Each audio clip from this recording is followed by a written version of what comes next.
अब एक ऐसी खबर जिसे देश की हर बेटी को देखना जरूरी है। दरअसल मंचलों से तंग आकर एक रेडियो जॉकी ने अपनी नौकरी छोड़ने का ऐलान कर दिया, वो भी अपने लाइव शो के दौरान। हालांकि इलाहाबाद के डीएम समेत रेडियो जॉकी के तमाम फैंस उसे मनाने की कोशिश कर रहे हैं, लेकिन रेडियो जॉकी का ये कहना है कि अपने साथ हुई इस घटना के बाद अब वो अकेले घर से बाहर निकलने की हिम्मत तक नहीं जुटा सकती। जोश से भरे अपने इसी अंदाज के साथ एक निजी एफएम रेडियो की जॉकी निधि ने जब किया अपनी नौकरी छोड़ने का ऐलान, तो उसे सुनने और चाहने वाले हजारों लोग सन्न रह गए, क्योंकि निधि के नौकरी छोड़ने की वजह वही थी जो उसकी बातचीत का टॉपिक था। छेड़खानी से तंग आकर निधि ने लाइव शो के दौरान किया अपने इस्तीफे का ऐलान। It really, my heart just sing. क्यों होती है हमारे शहर में इतनी ईव टीजिंग, क्यों हो रही है लगातार और हम उस पर कुछ नहीं कर पा रहे हैं। ये कुछ ना कर पाना बहुत दुखद है।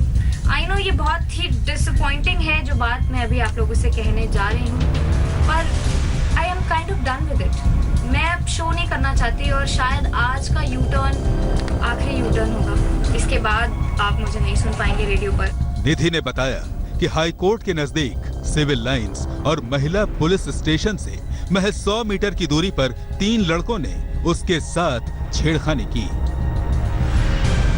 नॉर्मली मैं 8:45 9 बजे तक अपना काम वाम खत्म करके जब ऑफिस से घर की ओर जा रही थी, तो 3 लड़के सैड पार्टीज, वो 17-18 साल के थे, इतनी यंग एज के लड़के थे वो, और उन्होंने मेरे साथ साथ चलाने लगे गाड़ी। सोचे अकेली लड़की है, क्या कर लेगी, एंड देन फ्लाइंग किस देना और कुछ बोलना कि माल लग रही हो या समथिंग लाइक दैट, और भी कोई चीज़ें की। और उन्हें लगा कि लड़की बस मुंडी झुकाएगी और हम चलते बनेंगे अपना शेर सीना तान कर। मैंने कहा रुको, गाड़ी रोको, जो बोला है फिर से बोलो, गाड़ी रोक के आराम से बोलो। और उस टाइम मैं समझ गई थी कि ये बहुत बुरा डर गए हैं। उन्हें पता था कि ये भाई हम बचेंगे नहीं अब, तो उन्होंने अपनी गाड़ी की स्पीड एकदम तेज कर ली और मैंने भी अपनी स्पीड तेज कर ली। और मैंने कहा मैं छोड़ूंगी नहीं, मैं बख्शूंगी नहीं इन्हें, जो ये बोल के गए हैं। I will not take that shit, I will not tolerate that. मैं उनके पीछे पीछे गई। मैंने कहा अब क्यों हुआ, क्या हुआ, हो गई हवा टाइट, रुको, गाड़ी रोको। नहीं रुक रहे थे, चिल्लाती गई मैं पूरे सड़क पे। भैया दूज के लिए निधि स्कूटी से घर लौट रही थी जब मंचलों ने उसके साथ छेड़खानी की। इसके अगले दिन लाइव शो के दौरान उसने इस्तीफे का ऐलान कर दिया। हालांकि ये सुनकर उसके श्रोता और फैंस उसे समझाने और मनाने भी लगे।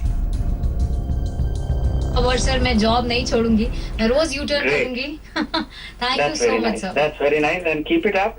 एंड आप अपने एक्सपीरियंसेस के बेसिस पे share and spread the message कि we need to talk loud, we need to speak out, we need to be a little more bold, specially for the ladies, for the young ladies. And इस मामले में police लगातार यही दावा कर रही है कि शहर में कानून व्यवस्था चाक चौबंद है और निधि के मामले की तफ्तीश की जा रही है। जिसमें पुलिस को सूचना दी गई है इस प्रकार की घटना की, जिस पर कि पुलिस ने महिला और पुरुष पुलिसकर्मियों की टीम बनाकर इस मामले में छानबीन के लिए लगाया गया है और आगे जैसी भी जानकारी आती है उस प्रकार से वैधानिक कार्रवाई की जाएगी इसमें।